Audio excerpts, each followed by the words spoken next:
નમસ્કાર મિત્રો, તો કેમ છો બધા? મારા આજના વ્લોગમાં તમારું હાર્દિક સ્વાગત છે।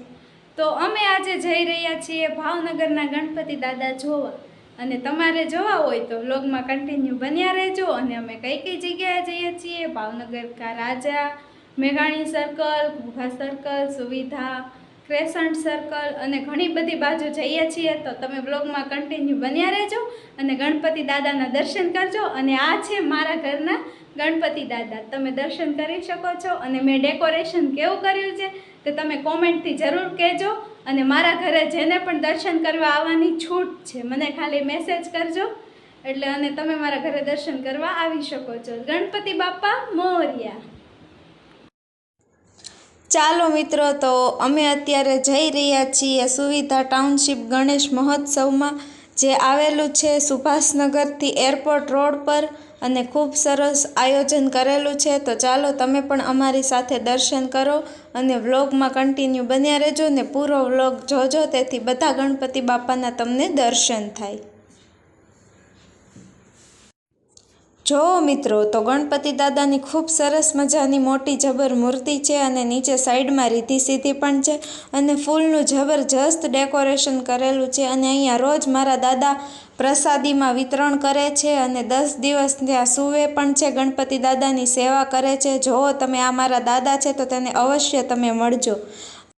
અને પછી અમે આવી ગયા જવાહર મેદાનમાં ભાવનગર કા રાજા જોવા, જેનું આયોજન નારાયણ સેવા ટ્રસ્ટ ઉદયભાઈ દવે તરફથી કરવામાં આવ્યું છે।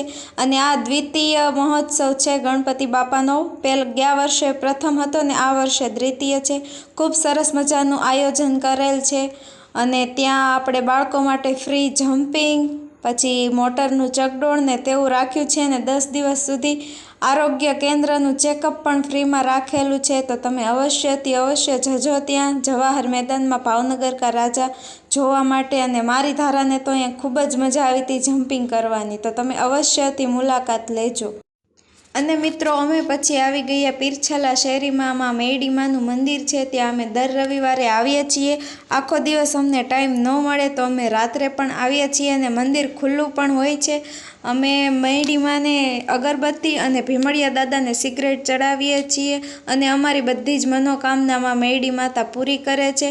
તો તમે પણ તમારી મનોકામનામાં પૂર્ણ કરશે તો તમે જરૂરથી ત્યાં દર્શન કરવા જાજો। અમે તો દર રવિવારે જઈએ જ છીએ। જય મેડીમાં। અને પછી અમે આવી ગયા પાનવાડી ચોકમાં ગણપતિ બાપા જોવા, અને ત્યાં બજરંગદાસ બાપાની પણ સરસ મજાની પ્રતિમા મૂકવામાં આવી હતી। તમે દર્શન કરો અને કોમેન્ટમાં બાપા સીતારામ લખવાનું ના ભૂલતા। અને ત્યાં નીચે 2 વ્હાઇટ કલરના ઉંદર પણ ખૂબ સરસ મસ્તી કરતા અમને જોવા મળ્યા હતા। ગણપતિ બાપાનું પ્રિય વાહન છે।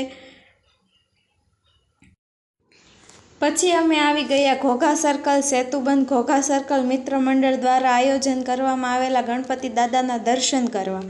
તો મિત્રો, તમે જોઈ શકો છો કે કેવું સરસ મજાનું ડેકોરેશન કરેલું છે, અને દર વર્ષે ભવ્યથી ભવ્ય આયોજન કરવામાં આવે છે। અને અહીં સોનાના દાંતવાળા ગણપતિ દાદા છે, તો તમે વ્લોગમાં બન્યા રહ્યો ને ગણપતિ બાપાના દર્શન કરો। અને મારા પપ્પા મને દર વર્ષે અહીંયા ગણપતિ બાપા જોવા લાવતા, હું નાની હતી ત્યારે। તમે જોઈ શકો છો કે પાછળ કેવું ડેકોરેશન કરેલું છે, અને અહીં સોનાના દાંતવાળા ગણપતિ બાપા છે, અને તેમનું રૂપ છે લાલબાગના રાજાવાળું।